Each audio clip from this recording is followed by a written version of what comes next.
Elle n'était qu'une petite orpheline vivant seule au bord de la rivière, mais ce qu'elle fit pour un étranger boitant cette nuit-là allait amener 30 guerriers armés à sa porte à l'aube et changerait à jamais leurs deux mondes. Les cris de l'enfant résonnaient à travers le fracas de l'eau vive alors que l'obscurité s'étendait sur la nature sauvage. Clémentine Shaw, à peine âgée de 8 ans, laissa tomber le bois de chauffage qu'elle ramassait et se précipita vers le son. À travers la brume crépusculaire, elle la vit. Une fillette de son âge environ, luttant dans les rapides peu profonds, une jambe manifestement blessée alors qu'elle se débattait contre le courant. La plupart des enfants de la frontière auraient couru chercher leur famille. Mais Clémentine n'avait pas de famille vers qui courir. La minuscule cabane derrière elle ne contenait plus que le souvenir de sa grand-mère, disparue 3 mois auparavant, la laissant complètement seule dans ce coin isolé du pays de la rivière. Peut-être est-ce pour cela qu'elle n'hésita pas. Peut-être que la solitude l'avait rendue courageuse. Les cheveux sombres de la jeune indigène étaient collés à son visage alors qu'elle haletait, cherchant désespérément à atteindre la rive opposée. Sa jambe, tordue à un angle contre nature, ne pouvait supporter son poids sur les pierres, et chaque fois qu'elle essayait de se relever, le courant la renversait à nouveau. La peur et la douleur remplissaient ses yeux quand elle aperçut Clémentine de l'autre côté de la rive. Pendant un instant, elles se regardèrent simplement à travers cette séparation. 2 enfants, 2 mondes différents, l'une en train de se noyer tandis que l'autre observait. Clémentine avait entendu les histoires chuchotées en ville à propos des raids indiens, des enfants enlevés dans la nuit, des dangers qui rôdaient au-delà des limites de la colonie. Sa grand-mère l'avait prévenue de rester loin d'eux. Mais tout ce qu'elle voyait, c'était une enfant blessée qui avait besoin d'aide. Sans réfléchir davantage, Clémentine entra dans l'eau glaciale. Le courant s'agrippa immédiatement à sa robe usée, menaçant de l'emporter en aval, mais elle avança malgré tout. Le lit de la rivière était glissant de mousse, et à 2 reprises elle faillit perdre pied alors qu'elle progressait dans le chenal traître. Lorsqu'elle atteignit la fillette en difficulté, Clémentine vit l'étendue de ses blessures de près. La jambe de la jeune indigène était gravement enflée, probablement fracturée, et de nouvelles coupures marquaient ses bras, traces de sa lutte à travers les buissons. Sa respiration était haletante, douloureuse, et sa peau froide et moite au toucher. La fillette parlait dans sa langue maternelle, des mots urgents et effrayés que Clémentine ne comprenait pas. Mais il n'était pas nécessaire de comprendre la langue pour reconnaître la gratitude dans ses yeux. En travaillant ensemble, elles réussirent à amener l'enfant blessé vers des eaux plus calmes, près de la rive de Clémentine. La faire remonter la berge boueuse fut encore plus difficile. La jeune fille, qui réussit à murmurer « Ayana », alors que Clémentine, pointant du doigt sa propre poitrine, disait son nom, ne pouvait poser aucun poids sur sa jambe abîmée. Clémentine, aussi petite qu'elle fût, dut la porter à moitié, la traînant à moitié, jusqu'à la cabane. Lorsqu'elles atteignirent la porte de bois grossier, les 2 fillettes étaient épuisées et trempées. La grand-mère de Clémentine avait laissé derrière elle quelques fournitures médicales de base, et l'enfant fit de son mieux pour nettoyer les plaies d'Ayana et lui fabriquer une attelle à partir de brindilles et de tissus déchirés. La jeune indigène endura le traitement avec une étonnante stoïcité, ne grimaçant que lorsque Clémentine dut remettre en place l'os cassé. À mesure que la nuit enveloppait la petite cabane, Clémentine partagea son maigre souper de pain de maïs et de baies sauvages. Elles s'assirent à la lueur vacillante du feu, 2 orphelines issues de mondes différents, communiquant par gestes et par ce langage universel qu'est la bonté. La fièvre d'Ayana s'était apaisée et un peu de couleur revenait à ses joues. Mais ce que Clémentine ignorait, ce qu'elle ne pouvait deviner, c'est qu'Ayana n'était pas simplement une enfant perdue. Elle était la fille du chef Running Bear, leader de la tribu la plus puissante du territoire. Et 30 de ses meilleurs guerriers la cherchaient depuis 2 jours, suivant sa piste qui les conduisait directement à cette cabane isolée au bord de la rivière. Lorsque Clémentine s'endormit sur le plancher de bois dur, emmitouflée dans le kilt de sa grand-mère, elle n'avait aucune idée que le bruit des sabots approchait déjà dans le lointain. La première lueur de l'aube filtra par la fenêtre unique de la cabane, mais ce ne fut pas le soleil qui la réveilla.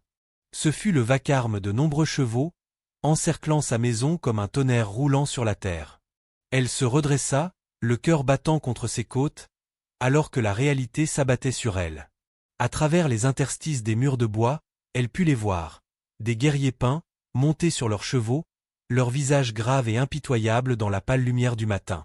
Des plumes dansaient dans leurs cheveux, des armes brillaient à leurs côtés. Ils formaient un cercle parfait autour de la cabane, bloquant toute possibilité de fuite. 30. Exactement comme dans les histoires.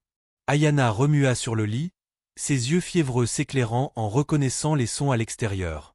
Quand elle entendit le rythme familier des chevaux de son peuple, son visage s'illumina de soulagement et de joie. Elle tenta de se redresser, appelant dans sa langue natale des mots qui résonnaient comme une célébration aux oreilles de Clémentine, même si elle n'en comprenait pas le sens. Mais les guerriers, dehors, ne répondirent pas avec la même joie. Leur voix montait en ordre sévère, et Clémentine entendit le bruit indiscutable des armes qu'on préparait. À travers la fenêtre, elle vit le chef de file, un homme dont la seule présence imposait le respect même à distance. Il descendit de son cheval avec une intention mortelle. La terreur envahit le corps frêle de Clémentine. Tout ce qu'elle avait jamais entendu au sujet des enfants croisant une troupe de guerre remonta d'un coup. Des fermes brûlées, des familles disparues, des enfants enlevés et jamais revus. Elle avait sauvé Ayana, mais il semblait désormais qu'elle avait signé sa propre perte. Ayana dut voir la peur dans le regard de Clémentine, car elle tendit la main avec une force inattendue et serra celle de la fillette. Elle parla avec urgence, se pointant elle-même puis désignant la porte. Le sens était clair, même sans langue commune. Elle allait expliquer, elle dirait ce que Clémentine avait fait. Mais écouterait-il ? Ou bien l'acte de bonté de Clémentine avait-il déjà été interprété comme quelque chose de beaucoup plus sombre? Les pas à l'extérieur se rapprochaient, lents et mesurés. Plusieurs paires de bottes approchèrent de la porte, et Clémentine entendit le murmure grave de voix dans leur langue, le ton sérieux, presque sombre, avec parfois une nuance de colère. Ayana, vacillante, se leva malgré sa jambe blessée, s'appuyant contre le mur pour se préparer à affronter son peuple. Elle jeta un dernier regard à Clémentine, un regard bien plus âgé que ses 9 ans. Et dans ce bref échange, toutes deux comprirent que tout allait changer dès que la porte s'ouvrirait. Le coup frappa à la porte comme un coup de tonnerre, 3 frappes nettes qui semblèrent ébranler toute la cabane. Mais ce n'était pas le fracas violent auquel Clémentine s'attendait. C'était mesuré, presque respectueux, comme s'il demandait la permission plutôt que d'exiger l'entrée. Pourtant, sa main tremblait lorsqu'elle atteignit le loquet de bois, consciente que sa prochaine décision déterminerait si elle vivrait pour voir un autre coucher de soleil dans cette nature sauvage qu'elle appelait maison.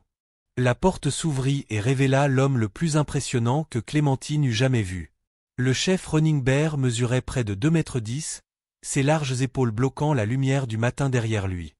Des peintures de guerre striaient son visage buriné en motifs qui parlaient à la fois de cérémonie et de bataille. Ses yeux sombres portaient l'autorité d'un homme ayant conduit ses guerriers à travers la vie et la mort. Mais ce regard farouche s'adoucit immédiatement lorsqu'il tomba sur Ayana. Le chef prononça un seul mot, qui sonnait comme un nom, chargé d'un infini soulagement.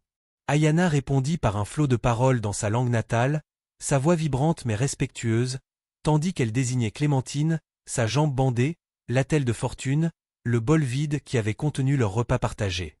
Clémentine restait figée dans l'embrasure de la porte, atteignant à peine la poitrine du chef. Derrière lui, davantage de guerriers s'étaient rassemblés. Leurs visages demeuraient impénétrables, mais elle sentait leurs yeux parcourir chaque détail de la cabane. Les fournitures médicales éparpillées sur la table, le tissu taché de sang, la façon dont Ayana protégeait sa jambe blessée.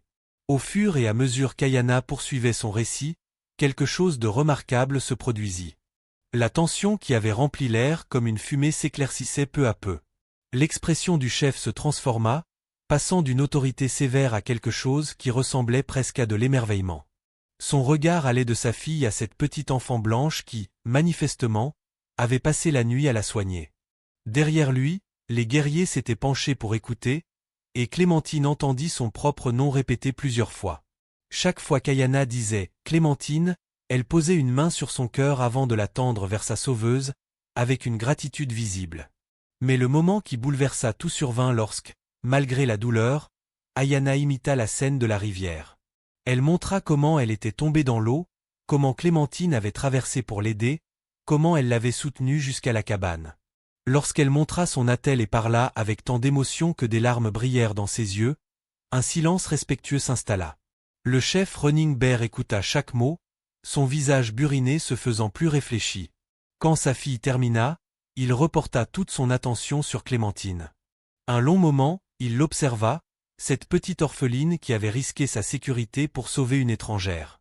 Puis il fit quelque chose qui choqua tout le monde, y compris ses propres guerriers. Le grand chef plia le genou et s'agenouilla devant Clémentine, se mettant à sa hauteur.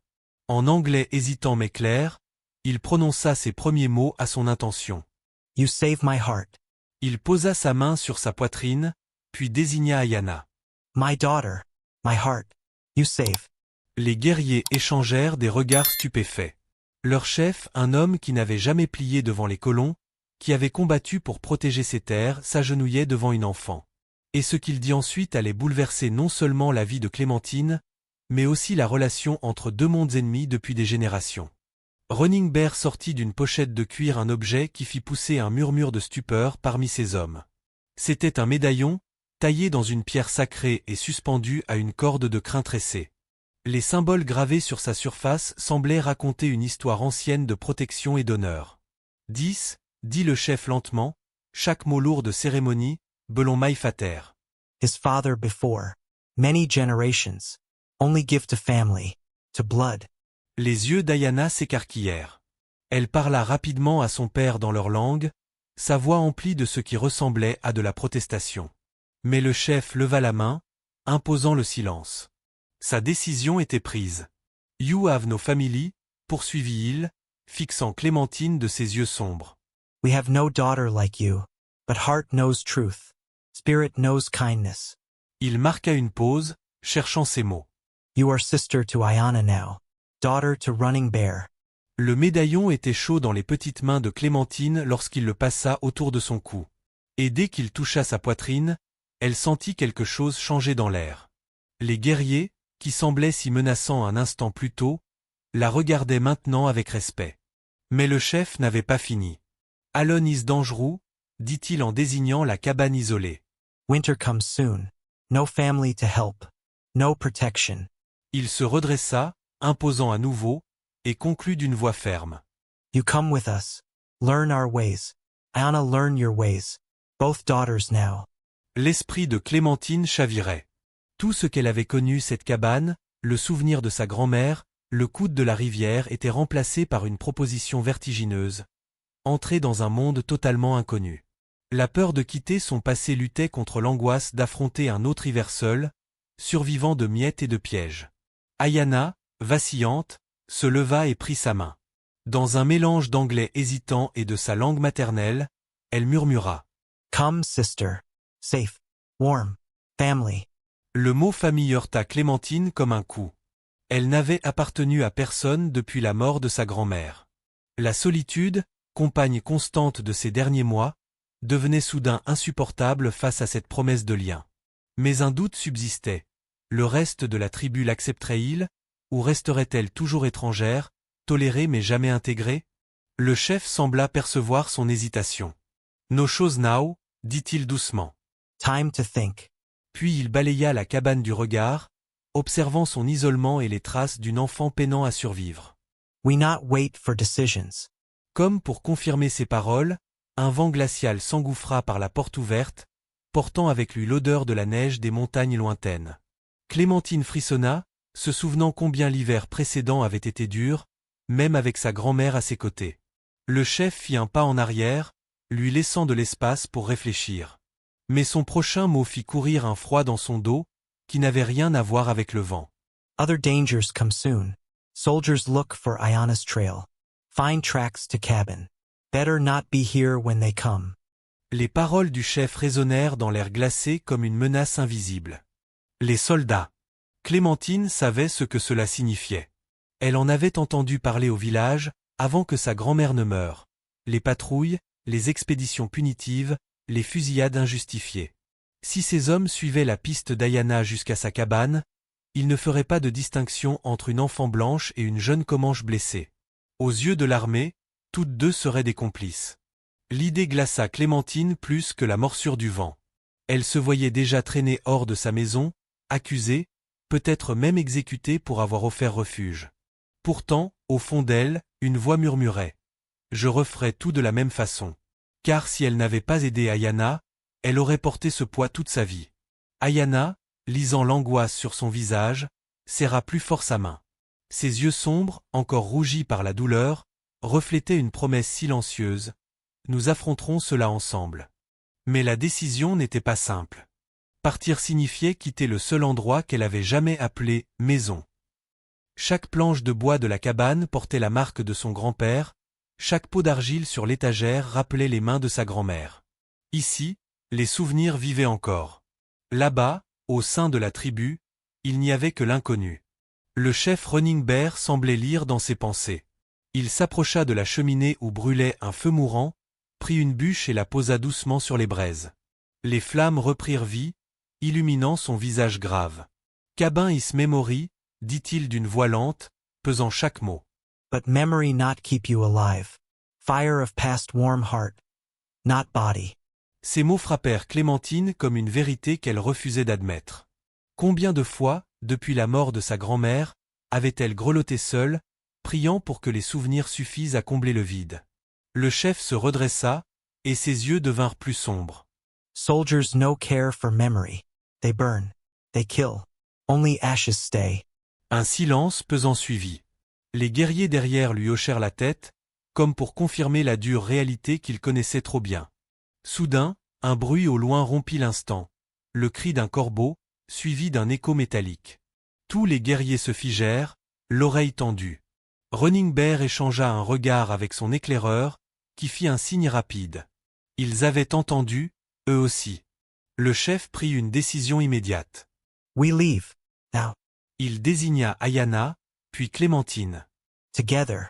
Clémentine sentit son cœur battre à tout rompre. Partir. Tout de suite? Elle n'avait même pas eu le temps de réfléchir. Mais déjà, 2 guerriers entraient pour aider Ayana à se lever. Ils entourèrent sa jambe de liens solides, la préparant à être transportée sur un cheval. Clémentine se tourna une dernière fois vers sa cabane. Chaque objet semblait lui dire adieu. La table où elle avait partagé un repas avec Ayana, la couverture rapiécée qui l'avait protégée tant de nuits glaciales, la boîte en bois où reposaient les quelques lettres de sa grand-mère.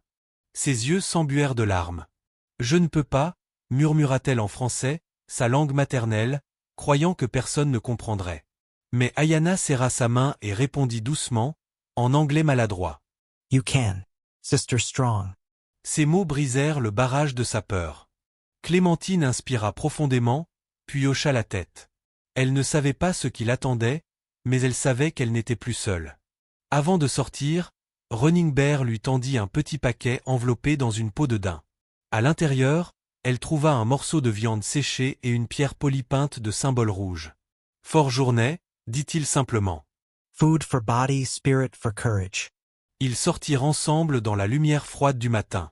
Les chevaux attendaient, nerveux, leurs naseaux exhalant des nuages de vapeur. Le ciel à l'horizon s'assombrissait déjà, annonçant une tempête de neige. Le chef fit monter Ayana en premier, soutenu par ses hommes, puis il se tourna vers Clémentine. « Ride with me », dit-il. « Safe. » Elle hésita.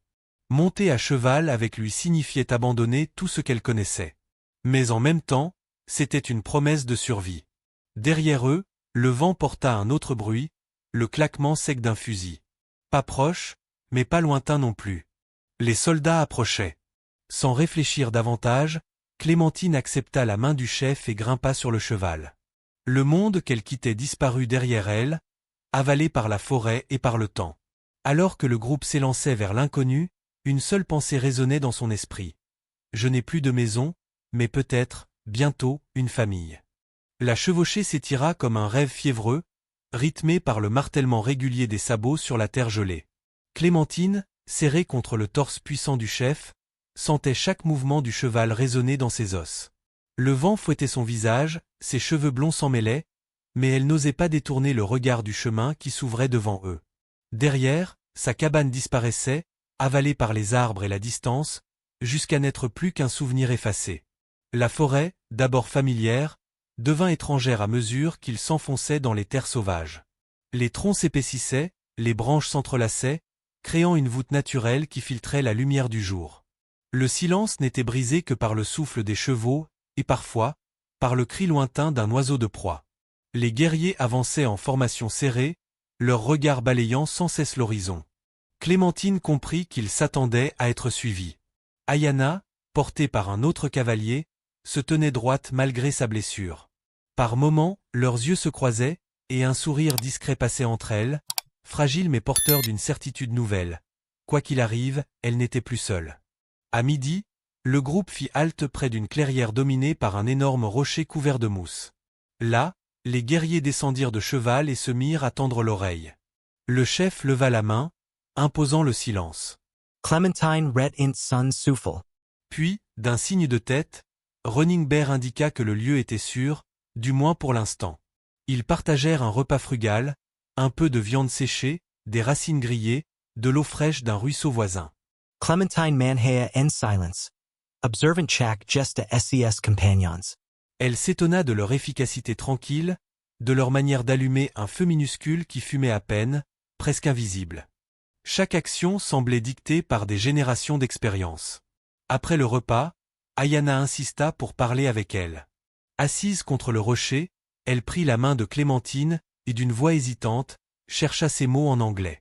You are brave. Save me. Now tribe save you. Clémentine baissa les yeux, gênée. Elle ne se sentait pas brave, seulement terrifiée et emportée par des événements qui la dépassaient. Pourtant, la chaleur de la main d'Ayana dissipait peu à peu ses doutes. Le chef s'approcha et s'accroupit devant elle. Sun regard grave se posa Sir Clementine. Soon we reach village. Many eyes see you. Some angry, some afraid. Not all welcome. Ces mots tombèrent comme des pierres dans le cœur de l'enfant. Elle avait craint ce moment depuis qu'elle avait accepté de partir. Serait-elle tolérée? Ou rejetée?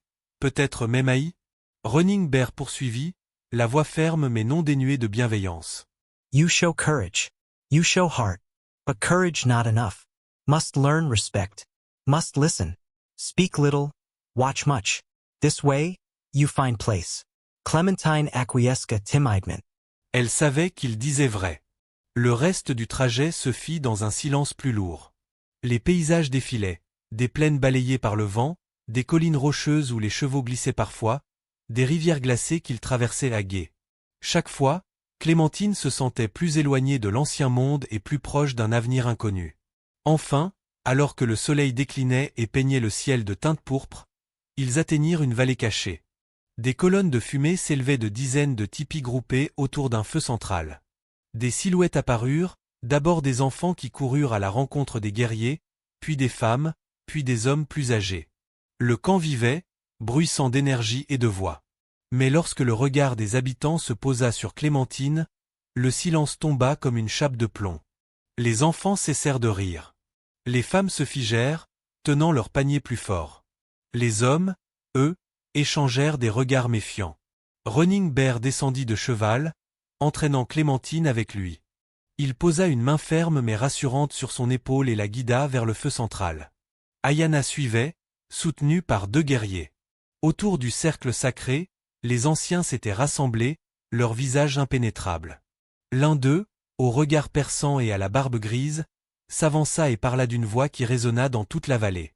Clémentine ne comprit pas ces mots, mais le ton était clair, une question, une protestation peut-être. Le chef leva le médaillon qu'il avait passé au cou de l'enfant. Le symbole étincela à la lueur des flammes.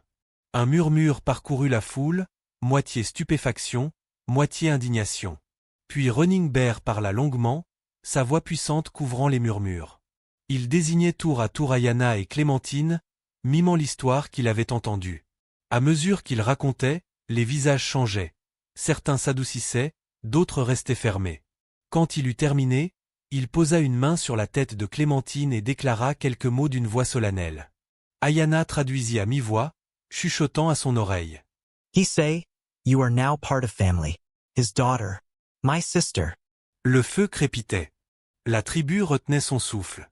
Et Clémentine comprit que le vrai combat ne faisait que commencer, non pas contre les soldats, mais pour trouver sa place dans ce nouveau monde. La première nuit au camp fut la plus longue de la vie de Clémentine.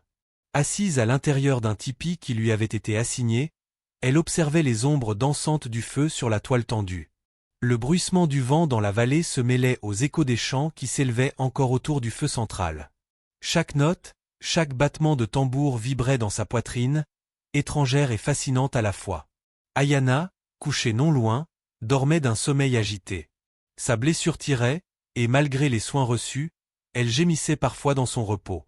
Clémentine se glissa auprès d'elle, comme elle l'avait fait la nuit précédente dans la cabane. Elle lui prit la main, et presque instinctivement, fredonna une berceuse que sa grand-mère lui chantait jadis. Les mots étaient français, les notes simples, mais l'effet fut immédiat. La respiration d'Ayana s'apaisa, et son visage se détendit. À l'extérieur, des pas approchèrent. Clementine esse Figia. L'entrée du tipi s'ouvrit, laissant entrer la silhouette d'une femme âgée au dos voûté. Ses yeux sombres étudièrent la scène en silence, puis elle s'avança et tendit à Clémentine une petite gourde d'argile. « Drink » dit-elle dans un anglais rugueux. Her painless. La femme s'agenouilla auprès d'Ayana, appliqua sur sa jambe une pâte à base d'herbe qu'elle sortit d'une pochette. L'odeur forte envahit l'espace. Puis elle releva les yeux vers Clémentine, l'observa un long moment, et murmura quelque chose dans sa langue avant de repartir. Clémentine comprit alors qu'elle n'était pas entièrement seule. Certains, même silencieux, reconnaissaient déjà son rôle auprès d'Ayana. Les jours suivants furent un tourbillon d'épreuves. On lui demanda d'apprendre les tâches quotidiennes, aller chercher de l'eau, ramasser du bois, aider à préparer les pots. Chaque geste était étranger, et ses maladresses provoquaient des rires moqueurs chez les enfants du camp. Mais Clémentine serrait les dents. Elle se souvenait des paroles du chef, « Speak little, watch much ». Alors elle observait, imitait, et chaque soir, un peu moins maladroite, elle recommençait. Ayana, alitée, devint son refuge. Ensemble, elles échangeaient des mots, mélangeant anglais, gestes et quelques sons de leurs langues respectives. Un vocabulaire nouveau naissait entre elles, fait de sourires, de regards et de promesses silencieuses. Bientôt, les autres jeunes du camp vinrent écouter leurs rires étouffés. L'hostilité première s'adoucissait peu à peu. Mais tous n'étaient pas convaincus. Un soir, alors que Clémentine portait un seau d'eau depuis la rivière, un garçon plus âgé lui barra la route. Ses yeux lançaient des éclairs, et il prononça des paroles qu'elle ne comprit pas, mais dont le ton était sans équivoque, menace et défi. Avant qu'elle ne réagisse, il renversa le seau d'un geste brusque. L'eau glacée se répandit à ses pieds. Clémentine resta figée, incapable de répondre. Puis Ayana apparut, boitant, soutenue par une canne de fortune. Elle lança une série de mots rapides dans sa langue, sa voix vibrante d'autorité. Le garçon recula, honteux, et disparut dans la nuit. Ayana se tourna vers Clémentine, ses yeux brillants de colère et de tendresse mêlée. « Some note accept » dit-elle avec difficulté. « But, I fight, for you. » Ces mots réchauffèrent Clémentine plus que n'importe quel feu. Pour la première fois depuis longtemps, elle se sentit digne d'être protégée, digne d'être aimée comme une sœur. Les anciens convoquèrent bientôt un conseil. Clémentine fut invitée à y assister, assise aux côtés de Running Bear et d'Ayana. Le cercle de sages l'entoura, leurs visages graves éclairés par les flammes. Un ancien parla longuement, sa voix basse résonnant comme un grondement. Puis un autre prit la parole, puis encore un autre. Tous débattaient d'elle, de sa place, de son avenir. Enfin, le chef leva la main pour réclamer le silence. « She is child of spirit, declared Til. She saved blood of my blood. This is sign, not mistake. She stay. » Certains hochèrent la tête, d'autres restèrent immobiles. Mais aucun ne protesta davantage. Clémentine comprit qu'un pas venait d'être franchi. Elle n'était pas encore des leurs, mais elle n'était plus étrangère. Elle se trouvait à la frontière fragile entre deux mondes, et chaque jour, elle sentait son cœur se diviser. Une part demeurait fidèle au souvenir de sa grand-mère, l'autre s'ouvrait à cette nouvelle famille qui l'acceptait lentement. Pourtant, dans le silence de la nuit, une inquiétude persistait. Les soldats n'avaient pas disparu. Tôt ou tard, ils suivraient la piste. Et quand ils arriveraient, ce ne serait pas seulement sa vie à elle qui serait en danger, mais celle de tout le village. Le matin suivant, le camp s'éveilla sous une lumière dorée. La vallée résonnait des bruits quotidiens. Hennissement des chevaux, éclat de voix des enfants courant entre les tipis, froissement des peaux que les femmes travaillaient avec adresse. Clémentine sortit prudemment de l'abri qu'on lui avait attribué. Elle respirait l'air frais, encore surpris par la paix qui régnait en ce lieu. Pourtant, son cœur restait lourd. La veille, Running Bear avait prévenu, les soldats approchaient. Leurs traces avaient été aperçues à la lisière des forêts, et leur progression vers le nord semblait certaine. Chaque battement de tambour, chaque chant autour du feu résonnait comme un rappel cruel du danger imminent. Clémentine se rendit utile comme elle le pouvait. Elle accompagnait les jeunes filles à la rivière, ramenait des brassées de bois, apprenait à gratter les peaux. Son corps frêle peinait parfois, mais elle refusait de se laisser abattre. À chaque geste, elle sentait le regard des autres peser sur elle, mélange de curiosité, de doute et parfois d'admiration silencieuse. Ayana, malgré sa jambe encore fragile, se rétablissait vite. Elle montrait à Clémentine comment tresser des herbes pour fabriquer des cordes, comment reconnaître certaines plantes comestibles. Leur complicité grandissait, et chaque soir, elles s'endormaient côte à côte, comme deux sœurs ayant partagé depuis toujours la même vie. Un après-midi, alors que le soleil plongeait derrière les collines, un éclaireur revint au galop. Son cheval couvert d'écume, son visage grave. Il s'adressa directement à Running Bear. Les murmures se répandirent aussitôt. Les soldats avaient franchi la rivière, ils seraient là avant la tombée de la nuit. L'agitation gagna le camp. Les guerriers préparèrent leurs arcs, vérifièrent leurs lances et leurs fusils récupérés lors d'anciennes batailles. Les femmes rassemblèrent les enfants, les conduisant vers la forêt pour les mettre à l'abri. Clémentine, saisie d'angoisse, courut vers Ayana qui l'attendait déjà, son visage pâle et déterminé. « Day come » dit Ayana d'une voix ferme. Soldiers come. Clementine sentit son souffle esse cour. Elle pensa à sa cabane au bord de la rivière, aux histoires que sa grand-mère lui avait racontées. Des récits de patrouilles brutales, de villages brûlés, de familles massacrées sous prétexte de sécurité. Tout cela devenait soudain réel. Running Bear réunit ses hommes. Il parla brièvement, sa voix résonnant dans l'air chargé de tension. Puis il s'approcha des deux filles.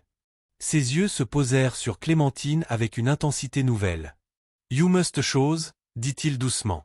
Hide with children, or stand with us. Clementine trembla. Une part d'elle voulait fuir, se cacher dans les bois, attendre que tout passe. Mais quand elle croisa le regard d'Ayana, elle sut qu'elle ne pouvait pas reculer. « Stay » murmura-t-elle. With Ayana. Le chef hocha la tête, comme s'il avait anticipé sa réponse. Il plaça une main lourde mais protectrice sur son épaule. La nuit tomba vite, et avec elle, le silence oppressant qui précède les tempêtes. Du haut d'une colline, Clémentine aperçut enfin les lueurs des torchers.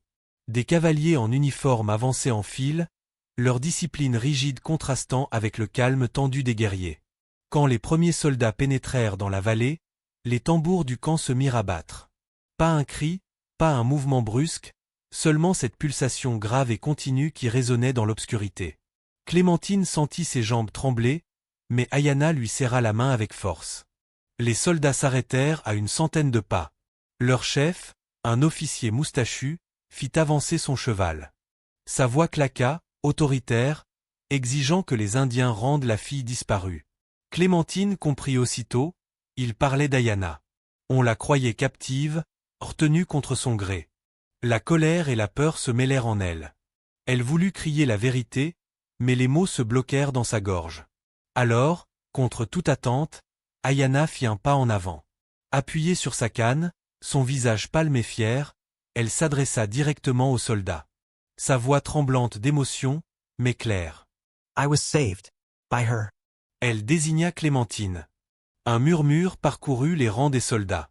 L'officier fronça les sourcils, hésitant.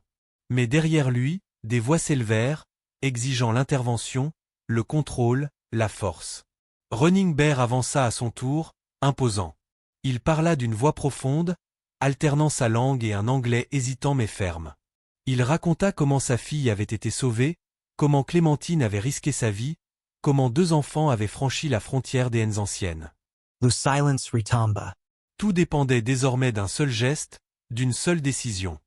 Clémentine sentait son cœur battre si fort qu'elle craignait qu'il n'éclate. Les soldats allaient-ils écouter, ou céder à la peur et aux préjugés? L'air vibrait de tension. Chaque respiration paraissait suspendue, comme si la vallée elle-même attendait le verdict. L'officier soldat fit avancer son cheval d'un pas.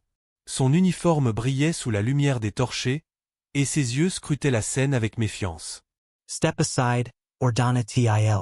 The girl returns with us. Clémentine sentit un frisson glacé courir dans son dos. Il ne parlait pas d'elle, mais d'Ayana.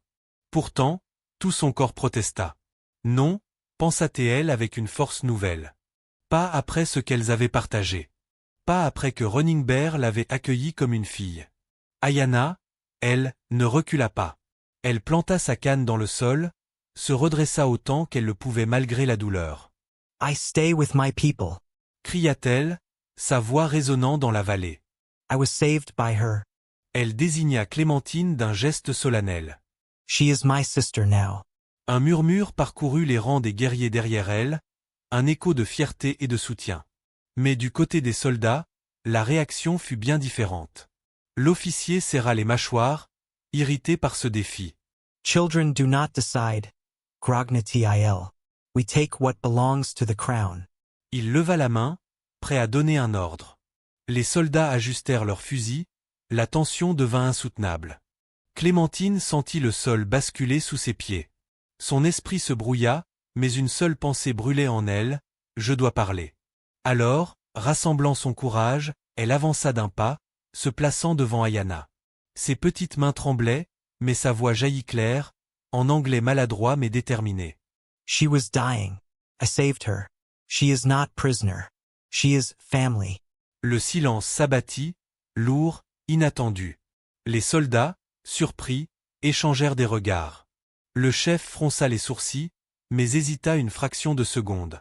Running Bear profited a CE moment. Il s'avança à son tour, son ombre gigantesque se projetant sur le sol. Il posa la main sur l'épaule de Clémentine, puis sur celle d'Ayanna, comme pour sceller leur lien. You see? Dit-il lentement, son anglais heurté mais puissant. White child and my blood. Same heart. Same spirit. You kill one, you kill both. You kill future. Sa voix roula comme un tonnerre contenu. Les soldats semblèrent vaciller. Certains baissèrent leurs armes, troublés par la scène. Mais l'officier resta inflexible. Il leva de nouveau la main, et c'est alors qu'un son inattendu s'éleva. Un chant. Doux, fragile, mais chargé d'une force ancestrale. C'était la voix d'une femme âgée, grand-mère Singingbird, qui s'était avancée du cercle de la tribu. Ses paroles s'élevèrent dans la nuit, portées par une mélodie qui semblait appartenir à la terre elle-même. Les guerriers reprirent le refrain, puis les femmes, puis les enfants. Toute la vallée vibrait d'un seul souffle, d'une seule voix. Clémentine, bouleversée, sentit les larmes lui monter aux yeux. Elle ne comprenait pas les mots, mais elle en devinait le sens. Une prière pour la paix, une invocation aux esprits, un appel à la réconciliation. L'officier, déstabilisé, resta immobile. Ses soldats, eux, abaissèrent peu à peu leurs armes, incapables de tirer au cœur d'une telle solennité. Ayanna Sarah la main de Clementine. Together murmurat-il. Always together. Ce fut à cet instant précis que Clémentine comprit que sa vie venait de basculer irréversiblement. Elle n'était plus la petite orpheline isolée de la cabane au bord de la rivière. Elle était devenue le symbole fragile mais puissant d'un pont entre deux mondes. Mais la nuit n'était pas encore terminée. Le danger demeurait, suspendu au choix que ferait l'officier. Céder à la paix, ou plonger la vallée dans le sang.